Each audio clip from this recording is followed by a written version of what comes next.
Hi అండి, welcome to Haimavathi vlogs.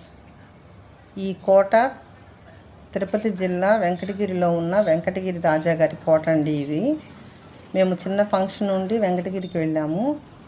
అమ్మవారి దర్శనం కోసం వెళ్తుంటే గుడికి దగ్గరలో ఈ కోట కనిపించింది. ఈ కోట 18వ శతాబ్దంలో నిర్మించబడిన కోట ఇది. ఇక్కడ నుండి మనం 100 మీటర్లు దూరంలో పోలేరమ్మ గుడి ఉంటుంది. ఇక్కడ ప్రతి సంవత్సరం అమ్మవారి జాతర చాలా రంగరంగ వైభవంగా జరుగుతుంది. పూర్వం ఈ వెంకటగిరిలో 1917లో చాలామంది ప్రజలు కలరా మసూచి వచ్చి చనిపోతుంటే అక్కడ ఉన్న రాజావారు పోలేరమ్మకు యాగం చేయించారు. అప్పటి నుండి ప్రజల ఆరోగ్యం కుదుటపడటంతో 1919 నుండి ఈ జాతర చేయటం కొనసాగించారు. ఈ వెంకటగిరి చేనేత వస్త్రాలకు కూడా ప్రసిద్ధి అండి. ఈ వెంకటగిరిలో అమ్మవారిని దర్శించుకున్నాము. థ్యాంక్ యూ అండి. నా వీడియోస్ కనుక మీకు నచ్చినట్లయితే సబ్స్క్రైబ్ చేసుకోండి. Thank you.